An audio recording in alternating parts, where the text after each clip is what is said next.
the time, that was a year ago. By the time the selection was being done, and there were 35 in camp, and about 14 were dropped, Mr. Speaker, Claire Maris became a victim of that process. And not a victim because the coach is biased. She was just selecting her team, the best team that can compete. And as a result, we made a decision with the support of His Excellency the President to support the 3 girls who participated in the qualification process to travel to Dominican Republic as fans, to just have that inspiration, and even to facilitate them to come and do the exams with their colleagues who got the chance to play. Football is cruel. Anyone who has been following football, it can be very cruel to finally not be in the list of the selected 23. You have been hoping, you are playing very well, then your team now is going, and fans of different teams are saying, this player is qualified, this one is qualified. There's only one person who determines the team, the manager, the team manager or the coach. And once she selects that this is the best team for us to compete, we support them because that is their professional responsibility. And the minister cannot interfere, neither can even FKF interfere, because this should be the preserve of the coach. But in terms of developing our players, maybe in future when they talk to them, they should talk to them nicely to tell them you didn't make to the team, try the next time, and so forth. But when they travel and they're encouraged, they also get inspired to make sure that they are in the next World Cup. Mr. Speaker, Sports Academy in Suba North, of course, if to answer the question of Honorable Mili, eventually Suba North will have an academy, because the intention is to have 290 academies. Most of these academies will be situated in schools for maintenance and for accessibility. So eventually that will happen. It may not be in the first 30, but as I read earlier, it could be in the next 90, or the 90 that follows, or the 80 that will be the last one in the strategic plan of the ministry. But we hope that that can be done fairly so that it's spread across counties. Not one county will benefit at the expense of others. Honorable Basil has asked about doping. Doping is a serious issue. I think, Mr. Speaker, I will be paying lip services. I give just an answer because it will not be comprehensive.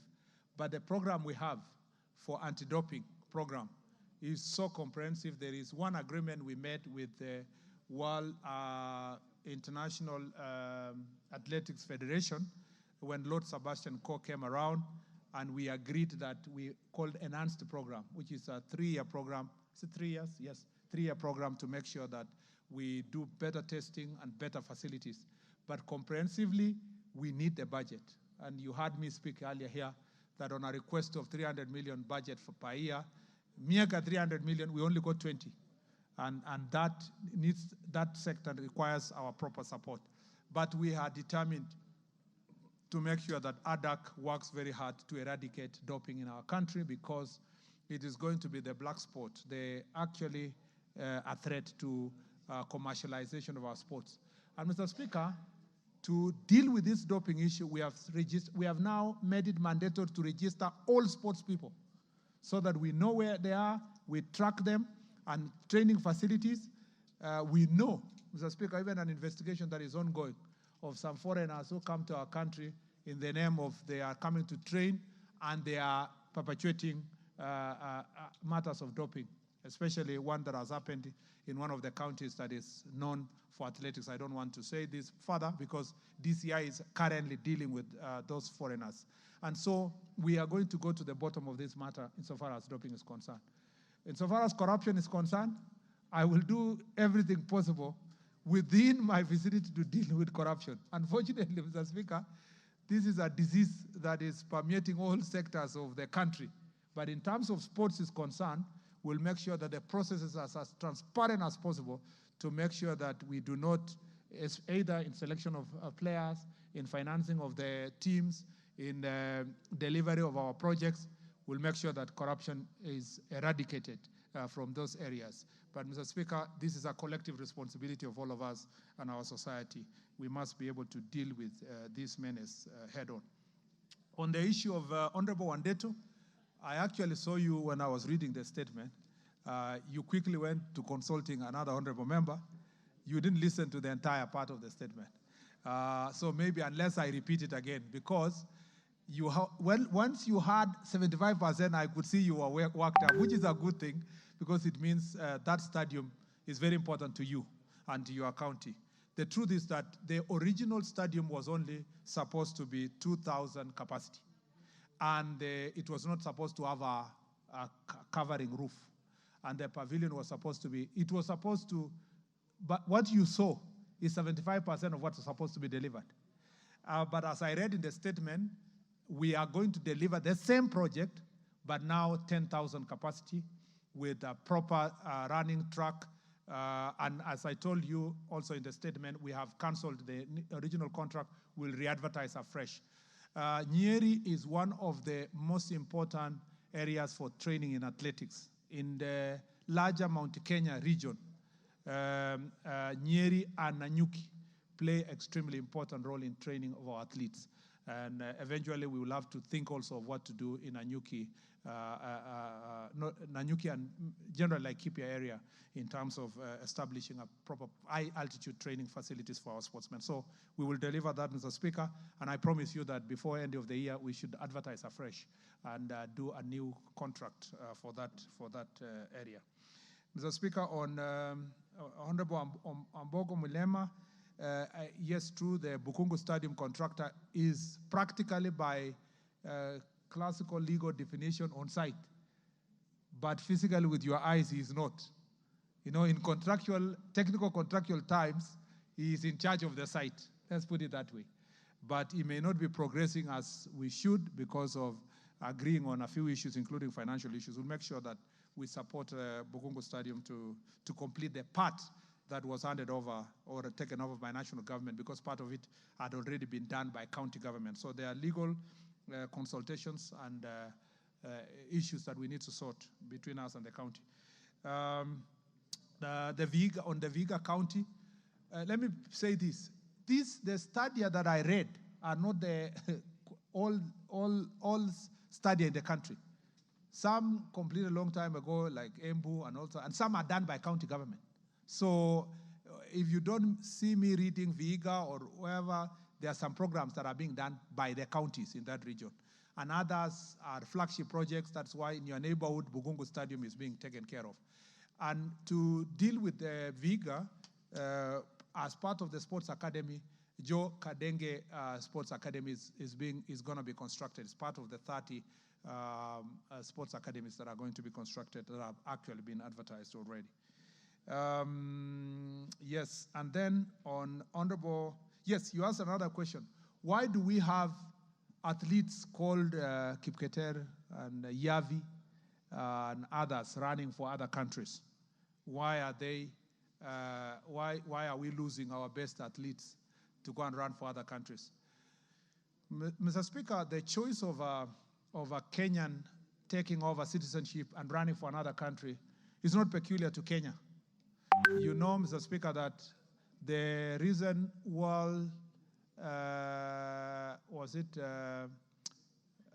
shot put champion or record holder is actually a Nigerian who is a German.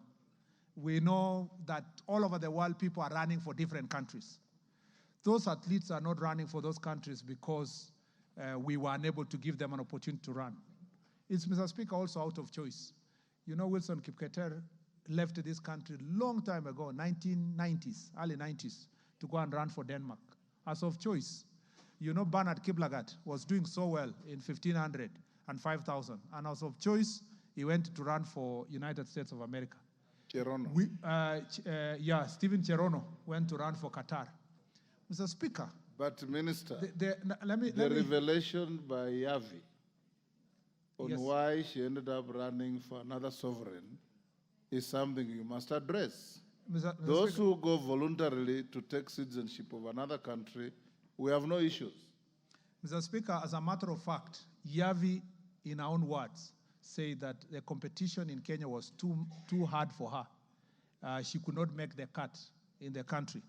That is why she chose to run for another country. And that is the case. No, I know you saw the propaganda that was on social media. That's propaganda, Mr. Speaker. I'm giving you, because when I saw that those propaganda that was on social media, I asked the question directly to AK, and I also saw her interview. And she said that while she was at 17 or there, she could not even make to the top 3. And that is the case for Kenya. The real competition in some races in Kenya is final. If you want to run for Kenya, you may not even have a chance to qualify to go there. And having gone to another country, she has done exceptionally well. What I wanted to say in conclusion on this statement is that we should be very proud to export other sports people to run for other countries. Because one, they bring foreign exchange to our country. They don't leave the country. They are always here. Mr. Speaker, everything they earn, they invest here. And Mr. Speaker, we should be proud. The question of fairness and corruption in selection of teams will be handled differently, but the question of a choice of an athlete running for another country and they are Kenyans, they must not be ostracized for doing so. They must be supported for making that choice. The only challenge, the thing we must do as a country, is having exported them to run for other countries, we also work very hard to make sure we beat them in these international competitions. But where they beat us, I would rather Yavi beats a Kenyan than an Ethiopian beating a Kenyan, because we still get the benefits with her beating us than somebody else beating the country. So just like we are exporting labor, we are exporting professors are all over the world, doctors are serving, teachers other parts of the world, athletes also are looking for greener pastures to develop themselves. And those countries have better facilities and better rewards than ourselves. And we must encourage them as we work towards the same as a country. Mr. Speaker, City Stadium is a county facility, and I'm sure that the County of Nairobi is going to take care of City Stadium. Mr. Speaker, on the peace tournament, Honorable Yusuf, I am willing, upon agreement with ourselves, for us to have one-on-one consultations on what we can do together. We have limited resources for us to give to everybody who's doing a tournament. In fact, we have agreed as a ministry that let us just focus on supporting the growth of this talent, but where an individual has come out to say, I want to start a tournament, I want to do this, we also allow them to do so using private sector, so that the little amount we get from sports fund deal with the key events that are national in nature that have been organized. But in terms of coming to watch your team, I'm happy to come. And also you should challenge the Bunge FC to come and play a curtain racer. I can be one of the players that can join the Bunge FC to come and curtain race your tournament, maybe at the finals or so. We can agree together. And congratulations for the same as well. Honorable El Mengit, I think I touched on Kapsabet comprehensively, and I told you that it's one of our training facilities for the Kipchoge Stadium that is being constructed in Eldoret, and that is going to be, the process of awarding is ongoing. I think it was post when a decision was made that one of the fields for Africa Cup of Nations was going to be Kipchoge Stadium in Eldoret, and therefore married together as one of the training fields that comes from Kipchoge Stadium. And then for psychosocial support, again, both gender-based violence, psychosocial support for our athletes is something that we must confront. I have established an office in our ministry for gender-based violence issues, and then we have asked all the federations to make sure that they put in place officers that are going to deal with gender-based violence and psychosocial support. I again request all of us, because this is a society problem. Suicide is not a problem now for only athletes, but also all other professionals in the society. Let's work together to make sure that we deal with this issue. I actually, Mr. Speaker, want to use this time to say, I want to thank your deputy, the deputy speaker, Honorable Sholei. She's very, very passionate about athletics and in this area. And she came to my office and offered me very great support on what we need to do on anti-doping and also social support and confronting gender-based violence. There are some things we are working with her, and we want to welcome all other partners that can work together to deal with this menace. I thank you, Mr. Speaker. Members, can we do one last round? Let me see those who are interested in asking questions.